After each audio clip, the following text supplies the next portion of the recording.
So this is something I've always wanted to do, something I've always wanted to talk about. It is hot takes or highly debated topics around the overlanding community. Just a little backstory. I got into overlanding about 5 years ago. It was basically just me outfitting my 4Runner into the stuff that I needed to do when I was going on hikes and stuff. So if you guys don't know, there's 1,000 ways to skin a cat when outfitting your rig, and you can scour through the internet to find answers about nearly anything, only to find somebody that disagrees with something. So depending on your lifestyle and what you enjoy about overlanding, you have a lot of options to choose from.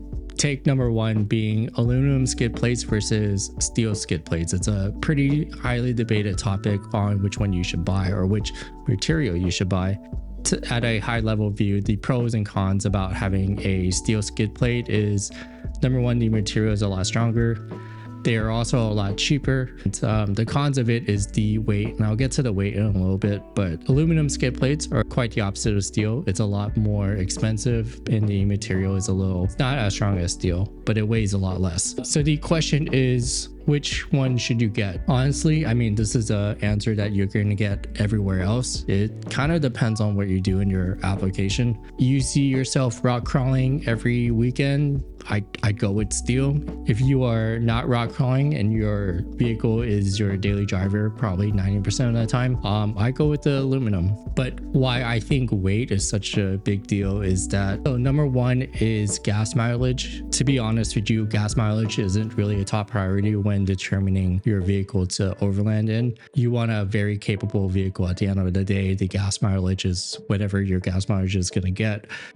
However, you are going to get to the point where it kind of matters a little bit. For example, here in Washington, we have a BDR trail, which is the backcountry discovery route. But there's other places that have BDRs as well. I think Idaho has their own BDR. So the more weight you add on, the less gas mileage you get, thus having to carry external gas or fuel, such as carrying roto packs around. And some people actually go to the extent of adding like auxiliary tanks. I think for 4Runners, they make a like 24-gallon auxiliary tank that goes underneath your vehicle. The other thing to consider is upgrading your suspension. So similar to what I mentioned before about adding a bunch of weight and fuel and stuff, is that your stock suspension can only handle so much weight before you need to upgrade the springs realistically.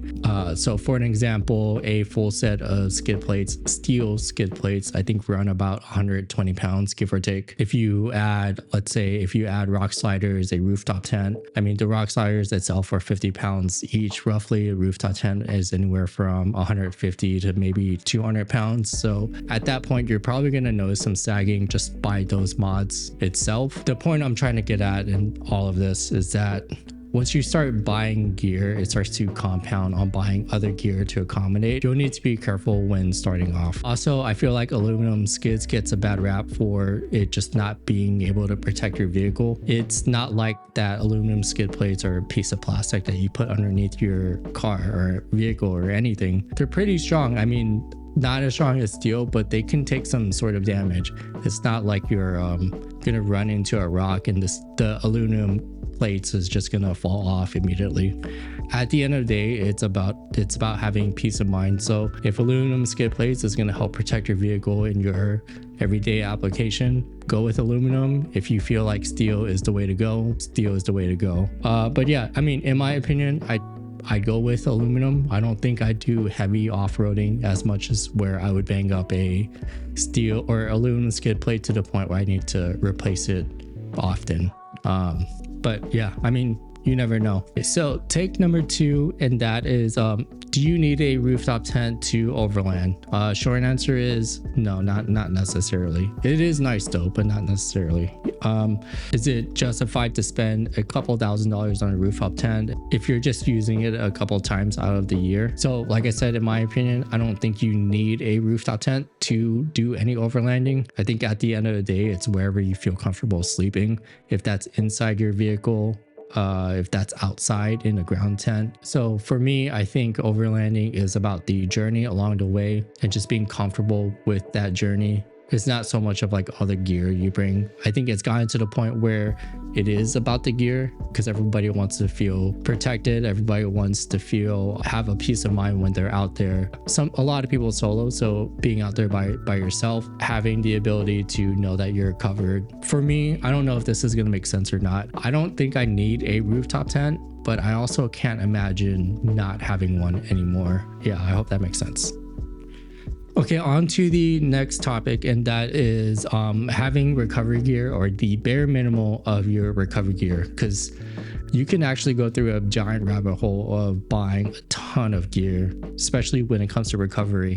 What is the bare minimal of having recovery gear? Recovery gear can be overwhelming and expensive, and sometimes it takes quite a bit of real estate in or outside of your vehicle. I mean, you've probably seen people driving around where they got like high lift jacks mounted to the back. They got max tracks mounted everywhere. You'll see people with those Rome Adventure boxes on top of their roof rack. Usually in those boxes have a bunch of recovery gear like toe straps, tire repair kits. It has all sorts of stuff in there. The point is, you can go crazy with buying a bunch of recovery gear to the extent of getting a winch, getting shackles, adding extra recovery points to your front and rear bumper. And so I'd say the bare minimal recovery gear for me, in my opinion, it's a good tire repair kit, a good bottle jack, and probably something to help get you out when you're stuck. So traction boards and a good car battery starter. But yeah, so with tire repair kits, honestly, you can get a flat tire anywhere. You can get it on your driveway, you can get it on the side of the highway, or you can get it on while you're driving out on the trails.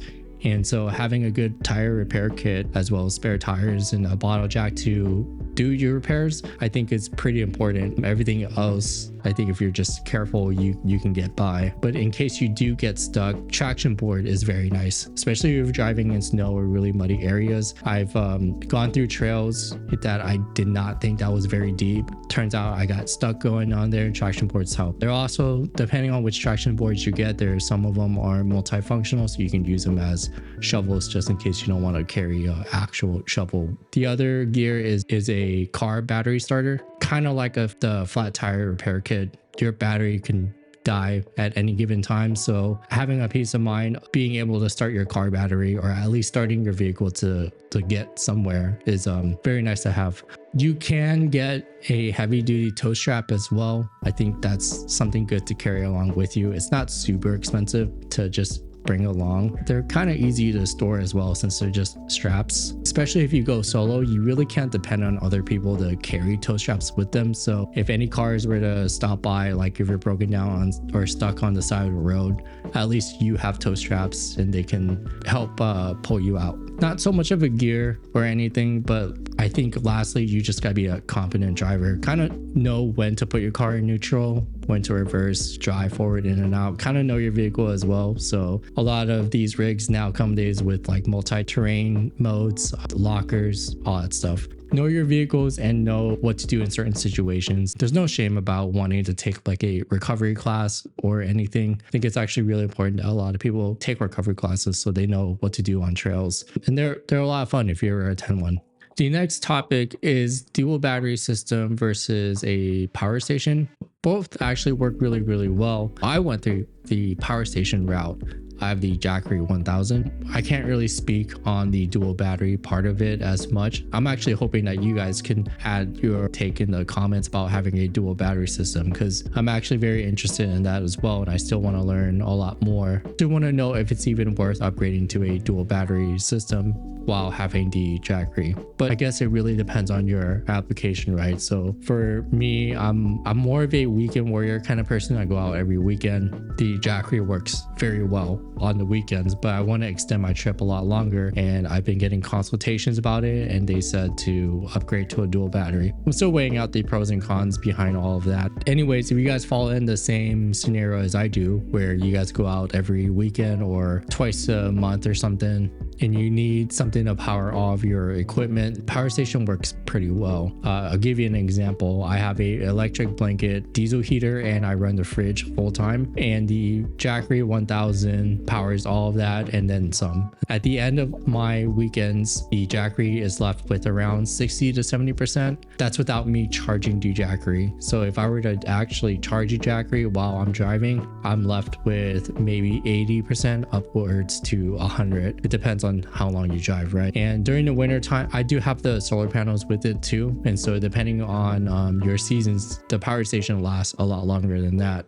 However, if you do go on a longer trip, which is what I'm looking on doing, like I have plans on going down to like maybe Arizona or like Utah and finding camp there. Also, depending on the campsite, I don't plan on leaving there for a couple of days. So having that consistent draw power, I think, is where a dual battery system will come in handy. Honestly, I think it depends on how much energy you would draw. So for me, like I said, the fridge is a full-time thing. It's always on. The other stuff isn't always on, like the diesel heater is not always on, my electric blanket's not always on. So you really have to measure out yourself on how much you draw in yourself. Depending on that is, I think, where you decide if a power station works for you or a dual battery. But yeah, like I said, I can't speak too much on the dual battery system. I just know that I was recommended to get one if I wanted to go on longer trips. But if I were not to go on a extremely long trips, a power station would do its job. And I think for most people, a power station is the way to go. I'm hoping you guys can add in a ton of comments to speak more on a dual battery system. So that actually wraps up everything I wanted to talk about. I don't know everything about the overlanding space. The first place I normally go to is Google, read all the forums. The second place I go to is actually YouTube. And so there's a lot of people that are much more knowledgeable about this space. Like I said, I kind of just wanted to start a conversation going. That way I can learn a lot more, and as well as other people as well.